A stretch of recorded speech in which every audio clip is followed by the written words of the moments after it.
hadir dan waktu sudah dibangun ada sedih dengan sebagai lain saya berubah waktu berubah dengan Jazakallahu khairan katsiran. Bismillahirrahmanirrahim. Assalamualaikum warahmatullahi wabarakatuh.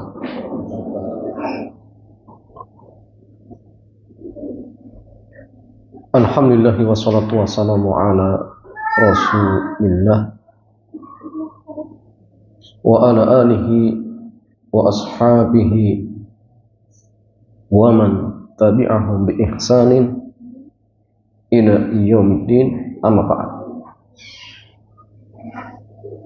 Hadirin jamaah ikhwah wa akhwati fillah, alhamdulillah di kesempatan sore hari ini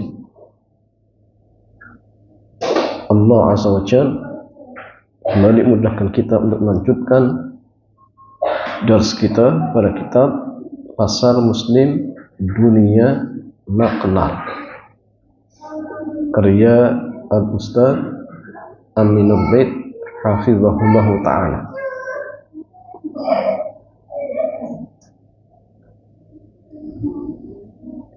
Dan sore hari ini jamaah sekalian, kita masih membahas seputar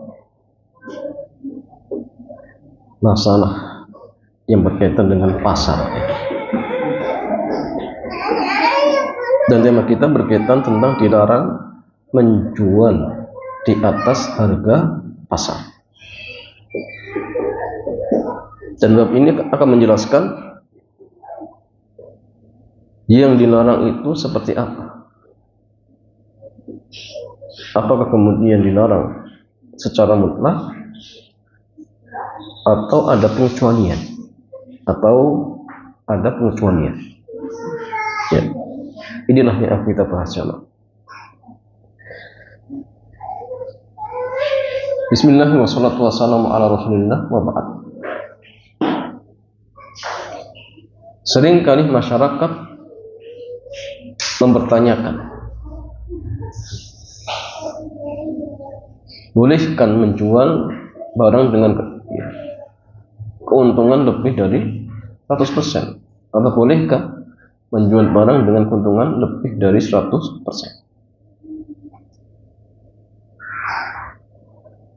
Bahkan sebagian orang mereka beranggapan mengambil keuntungan lebih dari 100% termasuk kezaliman bagi konsumen. Ini menurut sebagian orang. Sehingga kalau di kita itu ada istilah apa? Mentung, ya. Dan itu istilah untuk orang yang menjual barang terlalu mahal. Ya, terlalu mahal.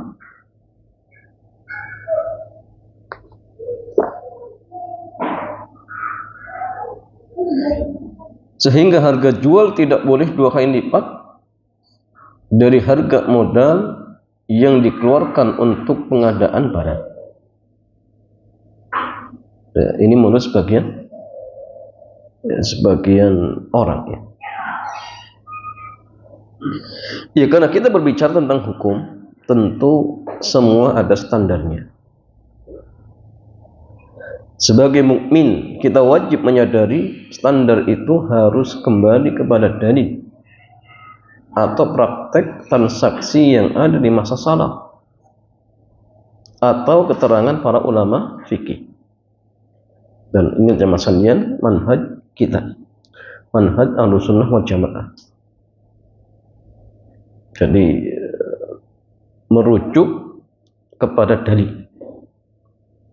Ketika ada permasalahan, maka mengembalikan kepada dalil. Fa in tanaza'tum fi syai'in farudduhu ila Allahi war Rasul. Jika kalian berselisih tentang sesuatu, kembalikan kepada Allah, kembalikan kepada Al-Quran, dan kembalikan kepada Rasul, hadis. kemudian ijma' para sahabat, ya. Kemudian bisa nanti qiyas dan aqwal para ulama yang mereka berpijak di atas manhaj Ahlus Sunnah wal Jamaah. Itu penting, sehingga tidak berbicara asal-asalan, tidak berbicara tanpa ilmu. Ya, karena ingat ya, berbicara tanpa ilmu yang terjadi apa? Fadhallu wa adhallu, sesat dan menyesatkan. Hati-hati.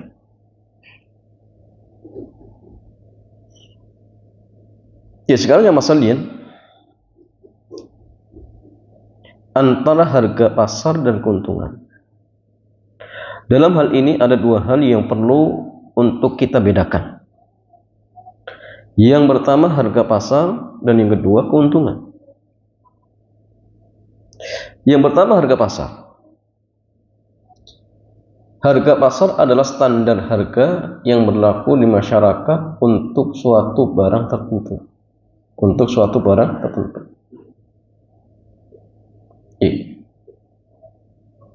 Misal di satu tempat barang ini memang standarnya harganya sekian, dan orang yang berjualan di pasar tersebut sudah paham. Makanya masalah ketika setiap pedagang mereka setuju ketika ingin berdagang di tempat tersebut, oh ya kami setuju, maka kali itu ingat tidak boleh kemudian bagi pedagang tersebut menaikkan harga. Itu nggak boleh. Kenapa? Al-muslimuna ala syurutihim. Jadi kaum muslimin itu terikat dengan syaratnya. Jadi kalau misalkan sudah setuju ya harus memenuhi syarat. Harus memenuhi syaratnya. Kalau nggak mau ya sudah, jangan berjualan di situ. Selesai.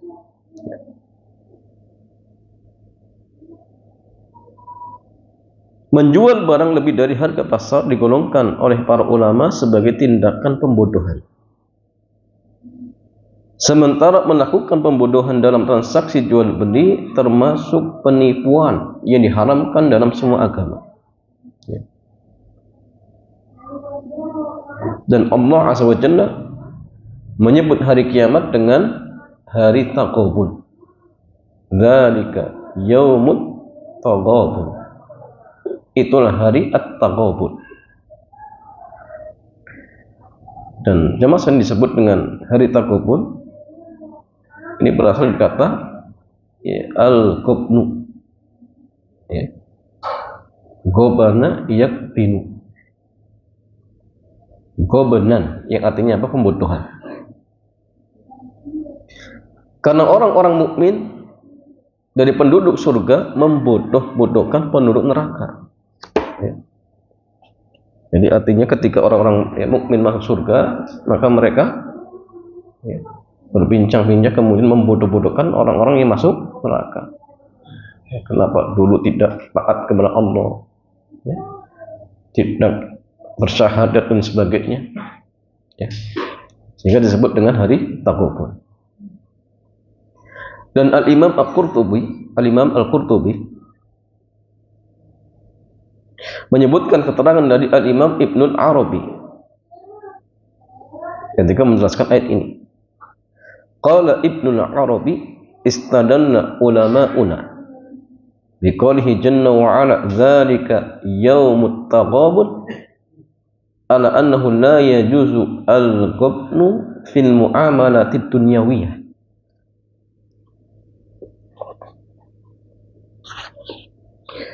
Lianna Allah jalla wa ala khassasa taghabun bi yaumil qiyamah. Jadi kata Al-Imam Ibnul Arabi beliau mengatakan, para ulama madhab kami mereka berdalil dengan ayat ini untuk mengatakan bahwa tidak boleh melakukan tindakan pembodohan dalam muamalah di dunia.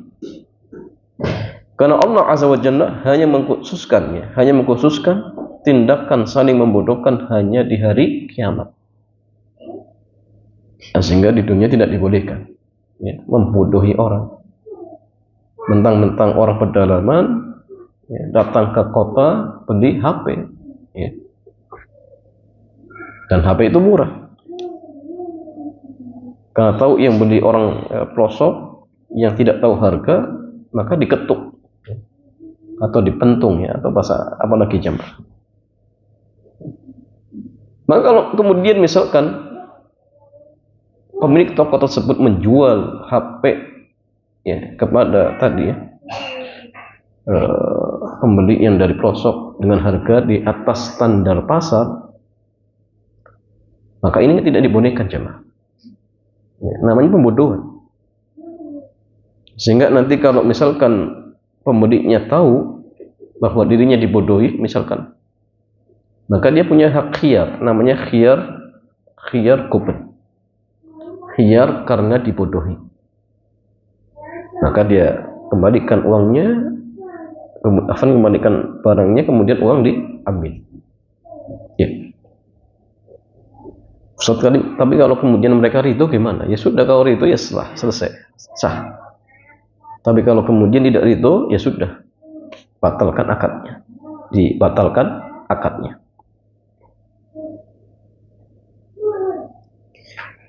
Iya, hadirin ikhwah wa akhwati fillah, pembodohan dalam transaksi ada dua macam. Ya. Pembodohan dalam transaksi ada dua macam. Yang pertama, pembodohan ringan yang ditolerir, dimaafkan. Ya. Ini adalah pendapat mayoritas para ulama, jumhurul ulama. Meskipun ada sebagian ulama yang mereka mengatakan bahwa pembodohan tidak ada yang toleransi. Yang namanya pembodohan itu ya tidak ada yang ditoleransi, kata sebagian para ulama. Meskipun sedikit. Ya, walaupun tadi ya jumhur ulama mereka mengatakan bahwasannya yang sedikit itu ya dimaafkan, ya, ditolerir, ya, dimaafkan.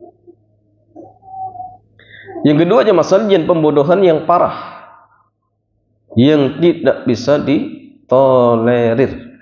Ya. Kalau dalam bahasa Arab istilahnya al-qabnul fahish, al-qabnul fahish. Menurut ulama Hanafiyah, Malikiyah, dan sebagian ulama Hambali, mereka mengatakan transaksi yang mengandung qaban fahishi, ya, fahishi, maka akadnya dibatalkan dan barang dikembalikan. Ya, akad dibatalkan, barang dikembalikan. Ya, karena parah aja masalahnya, pembodohannya sudah parah. Kemudian para ulama kita mereka berbeda pendapat. Berapa sih batasan nilai menjual, ya, barang di atas harga pasar, ya, yang teranggap sebagai qaban fahishi. Jadi orang dianggap menjual barang itu di atas harga pasar sehingga pembeli dianggap sudah dibodohi, yang tingkatannya sudah parah misalkan. Standarnya seperti apa? Ya. Kata penulis kita di sini tidak berpanjang lebar mengenai masalah ini. Karena itu saya hanya akan menyebutkan salah satu pendapat saja. Dalam fikih 4 madhab disebutkan perbedaan pendapat itu. Al-masyhuru fil madhahibi annahu la yuraddul mabi'u bil ghabni fir ribhi walau kana katsiran fawqal adati illa fi umur. Yang masyhur menurut berbagai madhab bahwa barang yang dibeli tidak dikembalikan dengan sebab qaban atau pembodohan yang menghasilkan keuntungan meskipun melebihi batas normal, kecuali dalam beberapa kejadian. Selanjutnya penulis menyebutkan bahwa di antara sebab yang bisa membatalkan akad adalah terjadinya qaban fahish, pembodohan yang parah, di mana status pelaku akad hanya sebagai wakil, ya, dari ya.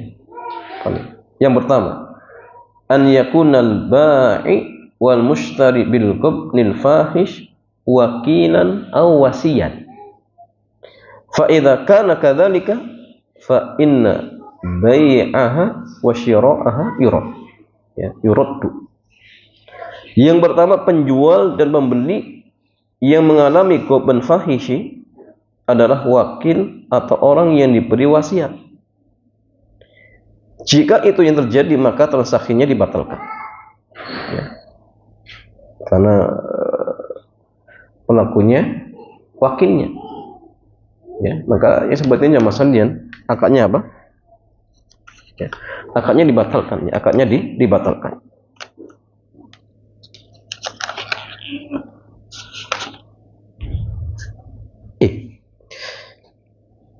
Ya, kemudian masalahnya mengenai standar qubn fahishi, sebagian ulama Malikiyah mengatakan waqtulifa fi haddil qubnil fahishi wa qala ba'duhum idza bi'atis sil'atu bi ziyadati thuluthi an qimatiha aw bi naqsis thuluthi kana qubnan. Ulama berbeda pendapat mengenai batasan qubn fahishi. Sebagian ulama Malikiyah mereka mengatakan apabila barang dijual 30% lebih mahal dari harga normal yang ada di pasar atau sepertiga lebih murah, maka terjadi qubn. Ya. Ini pendapat sebagian para ulama. Sementara itu yang difatwakan oleh Syekh Abdul Aziz bin Baz rahimahullah, beliau mengatakan bahwa qubn fahishi standarnya kembali kepada urf. Ini kata beliau. Ya, karena memang masalahnya ada kaidah usul mengatakan apabila datang hukum di dalam syariat ya, dan tidak dijelaskan standarnya, maka kembali kepada urf. Kembali kepada urf. Kebiasaan anggapan masyarakat. Jadi kalau ada hukum tapi nggak disebutkan berapa jumlahnya, berapa batasannya misalkan, maka ini mengatakan kembali kepada urf. Kembali kepada urf. Ya. Jawaban beliau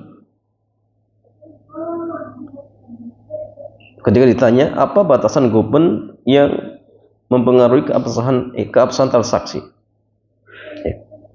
Maka beliau menjawab ikhtalafu fih, ba'duhum qala ats-tsulus wa ba'duhum qala aqallu min dzalika walakinna ahsana maqil fi hadza annahu ma ya'udduhu an-nasu qubnan bil 'urfi ma ya'udduhu ahlul bai'i wasyira'i qubnan haitsu yu'tabaru dharan lil mushtari. Kata beliau, ulama berbeda pendapat dalam masalah ini.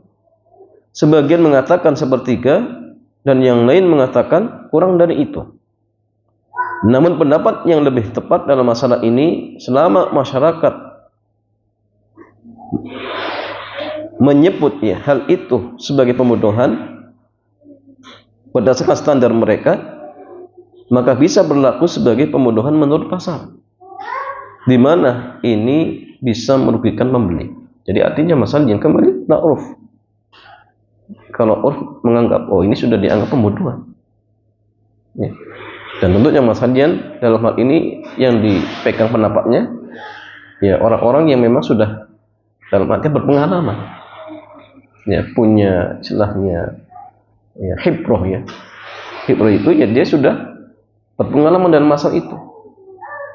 Jadi lihat kok barang seperti ini dijual dengan harga yang ini penipuan ini. Jadi kalau mereka sudah ini jelas pembodohan, ya sudah dianggap pembodohan. Ya. Karena mereka lebih paham. Ya, karena mereka lebih paham.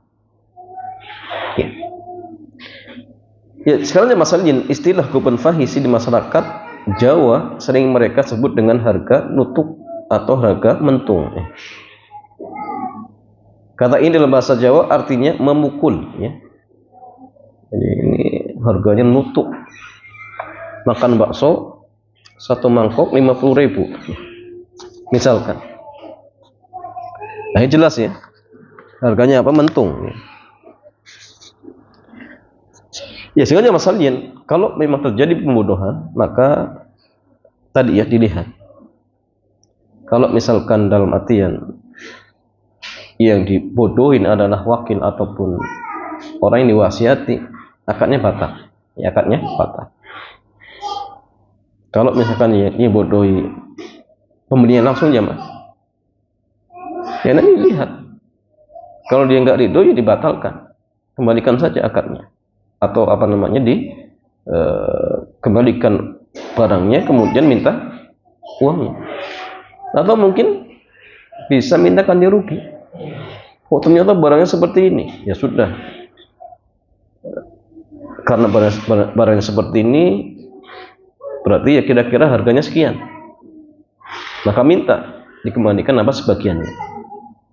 Tapi kalau kemudian tidak mau, ya sudah, batalkan akadnya, ya batalkan akadnya.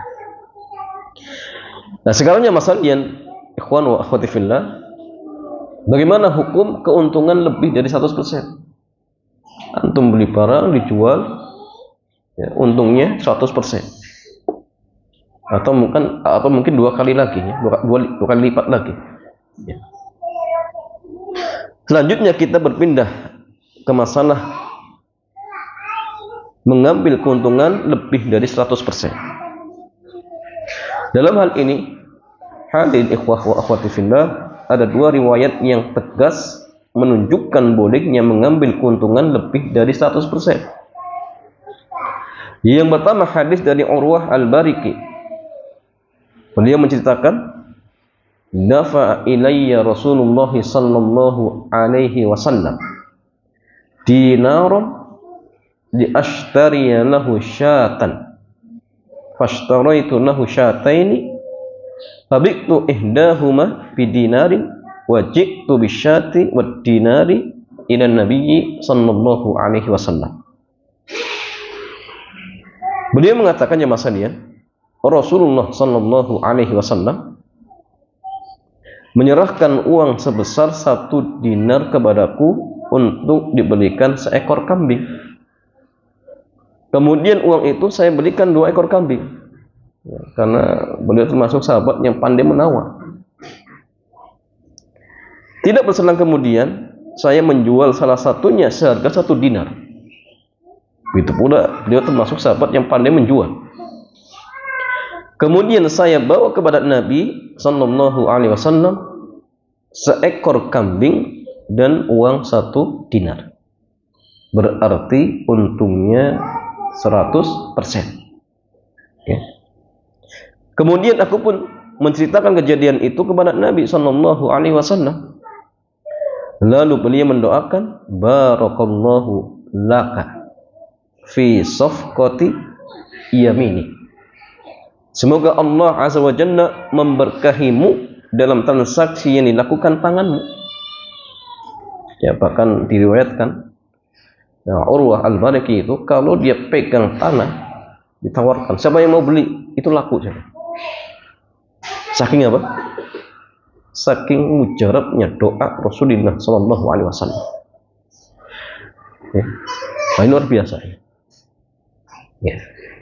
Dan ini menunjukkan bolehnya mengambil keuntungan 100%, boleh. Dalil yang kedua, jamaah sekalian, hadis dari Abdullah bin Zubair radhiyallahu taala anhuma. Beliau menceritakan, wa kana Zubair ishtakal ghabata bi 70 wa 100 alfin faba'aha Abdullah bi alfin wa 600 alfin. Zubair, ya, ayahnya berarti, ya, pernah membeli tanah hutan seharga 170.000. Kemudian tanah itu dijual oleh putranya Abdullah bin Zubair seharga 1.600.000. Berapa untungnya? 1.600.000 dikurangi 170.000. Nah, ini berlipat-lipat lagi jam. Tidak hanya 100% ya, berlipat-lipat lagi. Dan hadis ini diletakkan oleh Al-Imam Bukhari dalam kitab sahihnya di bab keberkahan harta orang yang berperang. Ya, karena ini harta dari apa? Dari ghanimah ya. Ya mungkin ya seperti itu jemaah. Dan hadis ini dijadikan dalil oleh para ulama untuk menyimpulkan bolehnya mengambil keuntungan berlipat-lipat dalam jual beli. Boleh ya. Ya, tapi ini rujukannya ya. Ini dokter apa Yusuf Kordowi. Dan ini banyak kritik ya, Pak. Banyak kritik oleh para ulama kita. Ya mungkin ini hanya sekedar masalah jual beli sehingga mungkin dibawakan oleh Ustaz Ami ya. Tapi ya memang dikritik ini Yusuf Kordowi. Ya banyak kasus di mana orang bisa mendapatkan keuntungan berlipat-lipat ketika jual beli. Orang yang pergi ke hutan untuk mencari kayu gaharu, mereka bermodal gergaji, kapak dan seterusnya. Yang jika dinilai tidak lebih dari 2 juta. Ya, tidak banyak.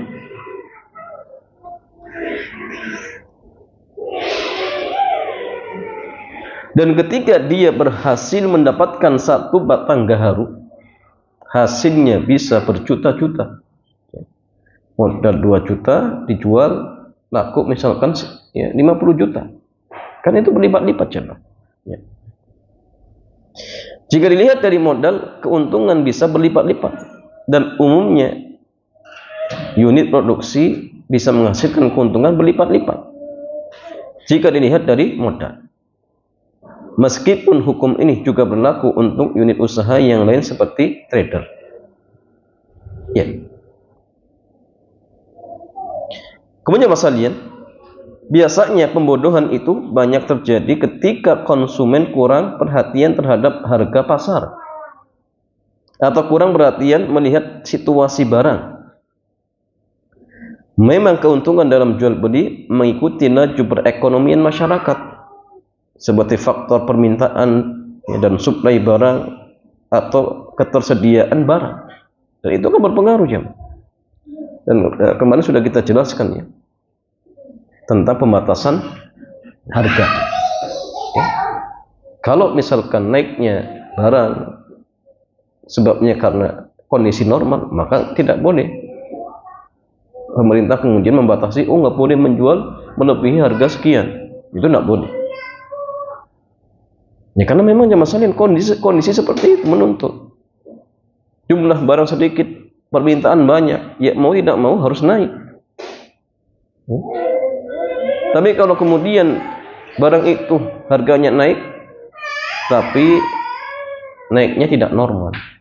Kenapa jamaah? Ditimbun, ya. Dan yang nimbun tidak mau mengeluarkan barangnya kecuali dengan harga tinggi. Atau mungkin karena permainan para pedagang di pasar. Nah, sehingga mereka menjual dengan harga tinggi. Maka kalau seperti ini kasusnya, pemerintah boleh masuk. Kenapa? Karena ada kezaliman. Tapi kalau naiknya sebabnya normal, maka tidak diperbolehkan. Ya tidak diperbolehkan.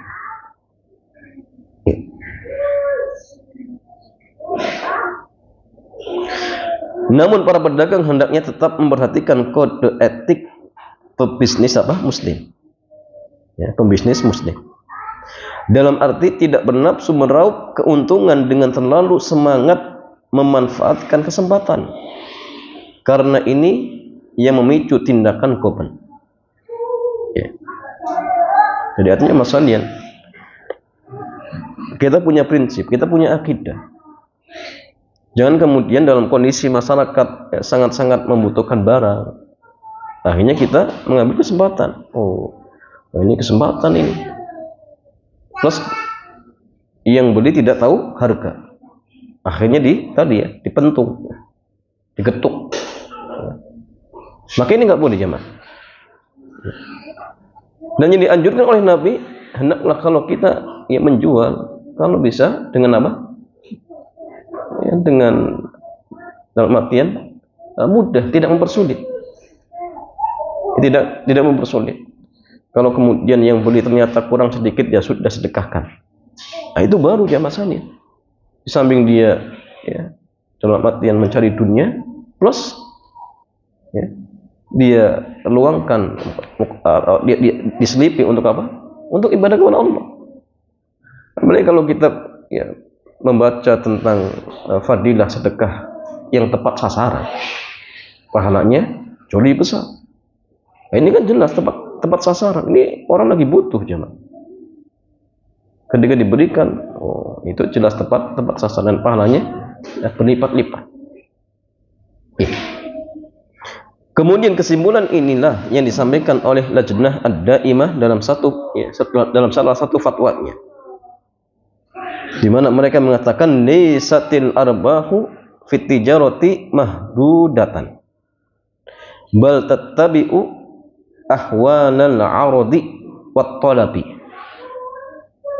kasratan wa qillatan lakinna yustahsanu lil muslimi tajiran aw ghairah an yakuna sahnan samhan fi bai'ihi wa syira'ihi wa alla yantahiza fursata ghaflati sahibihi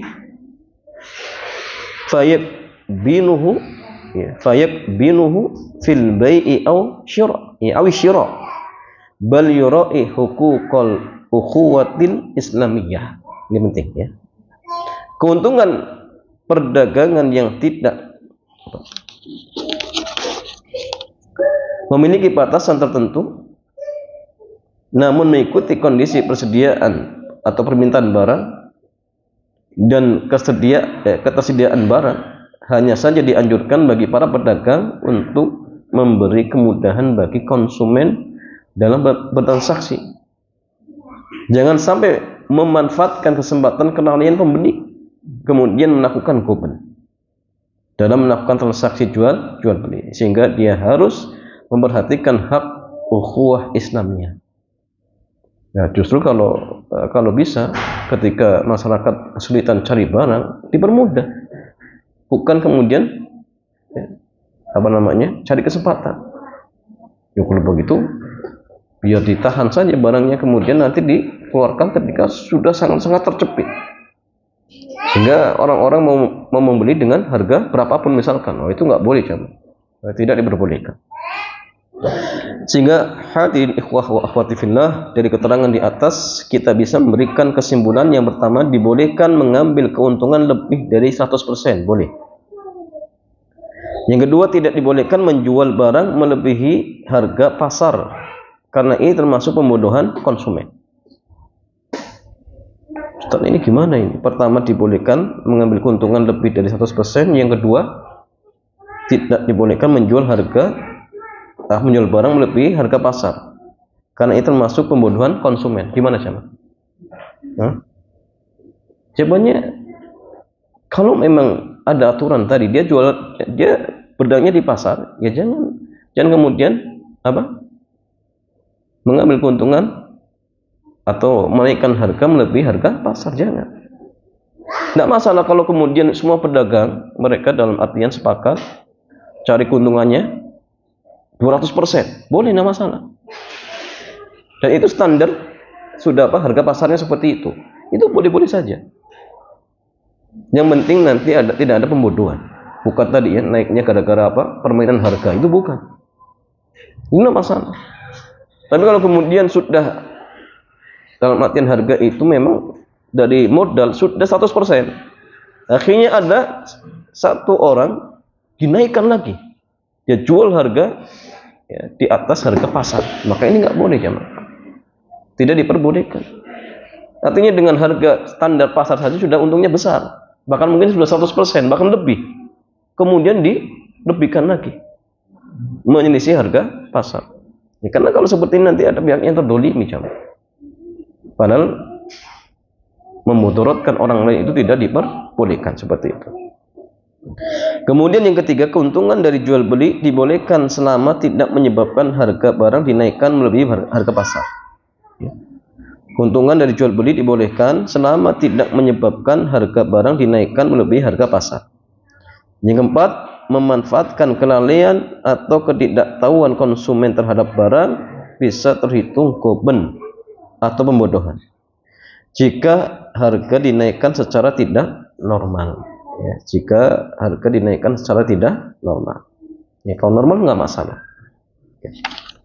Kemudian yang terakhir, dibolehkan menaikkan harga barang mengikuti perubahan harga pasar karena faktor ketersediaan dan permintaan terhadap barang. Ya. Wallahu a'lam bishawab. Ya. Ini beberapa catatannya bagi para pedagang pasar, hendaklah memperhatikan ya kaidah-kaidah ini. Ya, harapannya agar jual belinya tidak hanya dapat untung tetapi berkah. Itu yang kita harapkan. Iya, wallahu taala a'lam bishawab. Demikian hadirin ikhwah wa akhwati fillah, kita lanjutkan. Selanjutnya kita buka tanya jawab, dipersilakan.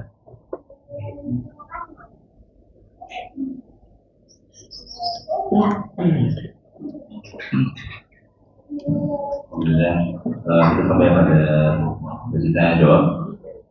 Barangkali ada teman yang mau bertanya langsung dulu, silakan.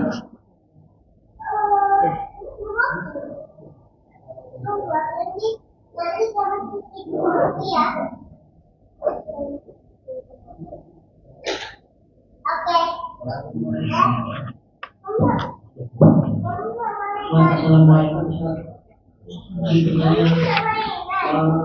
Apakah kita sholat saat sujud itu apakah boleh berdoa dengan ibadah yang berbeda? Nah,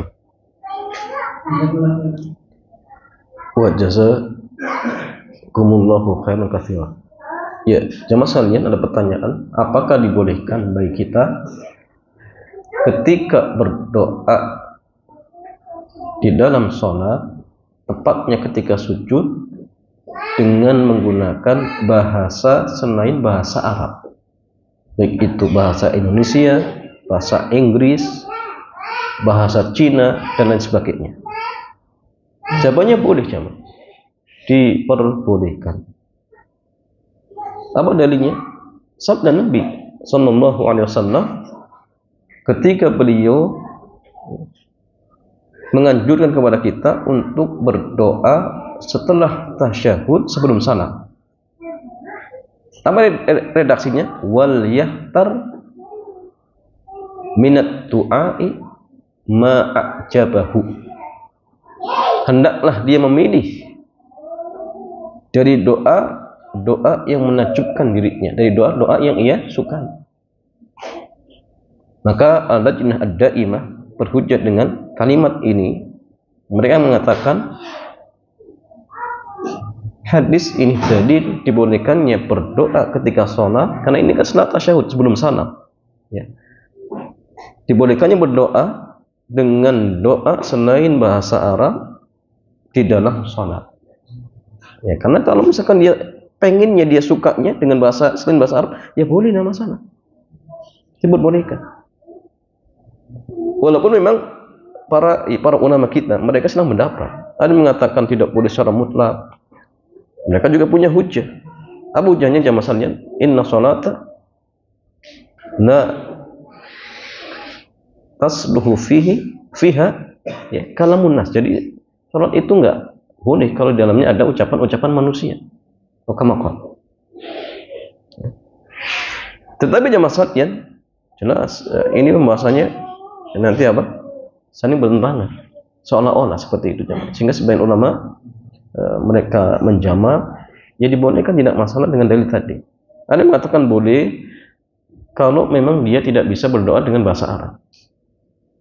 Tapi pendapat yang mengatakan boleh itu kuat, hujahnya tadi ya.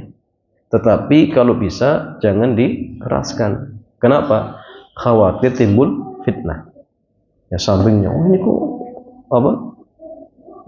Dengan bahasa Indonesia. Akhirnya apa? Dia berburuk sangka. Dianggap sholatnya tidak sah. Ya karena memang mungkin yang dia ketahui nggak boleh. Sehingga kalau misalkan ingin berdoa dengan doa selain bahasa Arab, kalau bisa kalau pelankan, ya, disirkan, dibaca tapi disirkan. Cukup dirinya yang dengar. Cukup dirinya yang dengar seperti itu. Lidah dan bibir bergerak. Tapi kalau bisa dengan bahasa Arab lebih afdal. Kalau bisa dengan doa-doa dari hadis-hadis Nabi lebih afdal. Kalau doa dari ayat Al-Quran lebih afdal lagi. Lebih afdal lagi. Dan banyak redaksi yang mudah. Rabbana atina fid dunya hasanah. Itu luar biasa jamaah. Kita berdoa agar diberikan kebaikan dunia akhirat. Itu umum. Dan doa-doa yang redaksinya umum itu lebih potensi dikabulkan oleh Allah. Yang lebih potensi dikabulkan oleh Allah Azza wa Jalla. Atau dengan doa yang ini, Rabbana hab lana min azwajina wa dzurriyyatina qurrata a'yun waj'alna lil muttaqina imama. Banyak, ya. Atau doa misalkan untuk orang tua kita, Rabbighfirli wa li walidayya warhamhuma kama rabbayani shaghira misalkan. Atau doa diri kita, ya, Allahumma aslih, ya, dinana misalkan, Allahumma aslih dunyana, atau dunia kita misalkan, ya. Tapi ala kula dibolehkan, ya, diperbolehkan. Wallahu a'lam bishawab.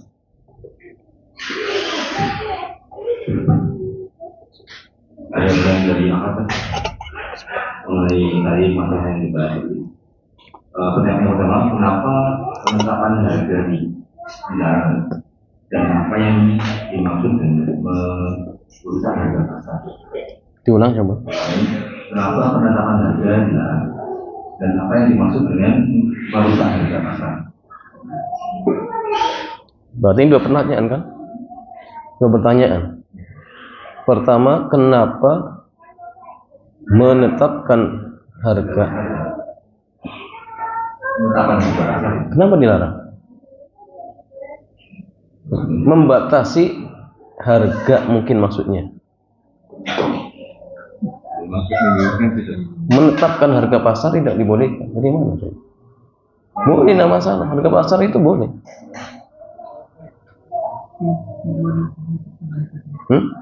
Yang kemarin mungkin kaitannya membatasi. Menetapkan harga kemarin. Iya.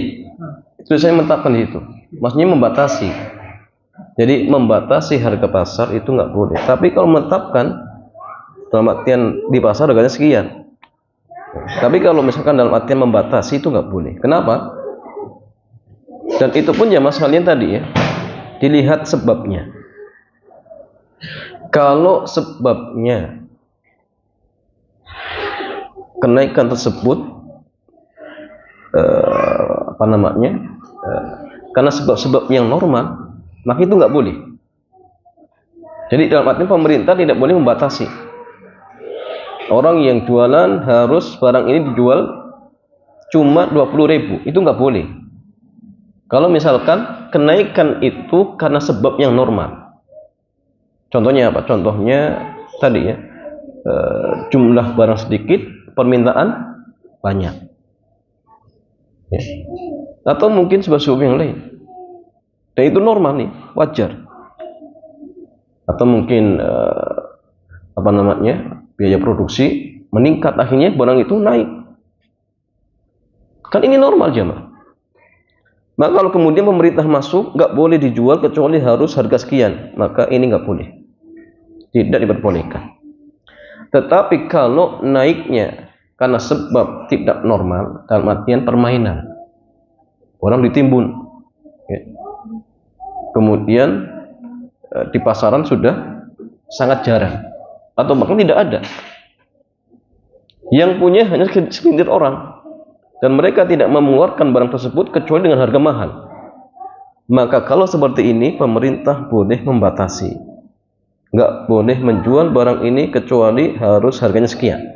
Itu boleh, tidak masalah, sah. Jadi ada perinciannya. Tidak dibolehkannya kalau apa? Kalau harganya normal kemudian dibatasi, maka tidak dibolehkan. Tapi biarkan saja penjual menjual dengan harga berapapun, silakan, tidak masalah, diperbolehkan. Seperti itu. Yang kedua apa tadi? Apa yang dengan merusak harga pasar? Apa yang dimaksud dengan merusak harga pasar? Ini masalahnya kalau misalkan di pasar sudah disepakati harga barang ini misalkan 20.000, kemudian dia jual 10.000, ini kan merusak. Satu, merusak harga pasar, yang kedua mendolimi pedagang yang lain, itu nggak boleh. Sedangkan Rasulullah beliau bersabda, la dharara wa la dirar, tidak boleh membahayakan diri sendiri dan orang lain. Ustaz, bukankah menurunkan harga barang itu bebas? Sahih, sama sekalian. Tapi kalau bisa mendolimi orang lain, menjadi tidak boleh. Kalau misalkan dia jualan di tengah hutan sendirian, tidak ada pedagang yang lain, silakan, mau dijual, digratiskan pun boleh, nggak masalah. Tapi dia jualan di pasar, ada 10 toko, dia sendiri cuma yang jual murah, yang lain terdolimi jamaah, itu nggak boleh, tidak diperbolehkan. Kecuali dia sendirian yang jualan, mau digratiskan pun boleh, ya tidak masalah. Tapi kalau dia jualan di satu tempat atau di pasar misalkan, kemudian diturunkan harganya sampai kemudian merusak harga pasaran, maka itu tidak dibolehkan. Ya tidak diperbolehkan seperti itu. Wallahu ta'ala a'lam bishawab. Dan berikutnya, apakah mengambil keuntungan di atas 100% itu termasuk riba? Di atas apa? 100%. Ya, apakah mengambil keuntungan di atas 100% termasuk riba? Bukan riba, jemaah. Ini pembahasannya bukan masalah riba. Riba itu pembahasannya ketika apa? Menjual barang-barang ribawi. Baik karena sebabnya riba nasi'ah atau riba fadl.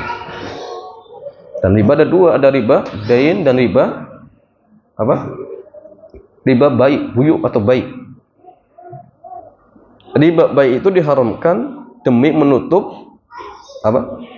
Riba dain. Dan riba yang paling parah itu riba dain. Ya. Maka diharapkan riba baik itu untuk menutup celah agar orang tidak jatuh ke dalam riba dain seperti itu. Kan riba dain itu gabungan antara riba apa? Riba fadl dan riba nasi'ah. Itu gabungan jemaah. Sehingga yang paling parah itu riba dain seperti itu. Itu sebabnya utang piutang. Lalu sebab yang kedua, riba baik itu sebabnya apa? Tukar menukar barang ribawi. Seperti itu. Ya wallahu ta'ala a'lam bishawab. Ada dari apa lagi?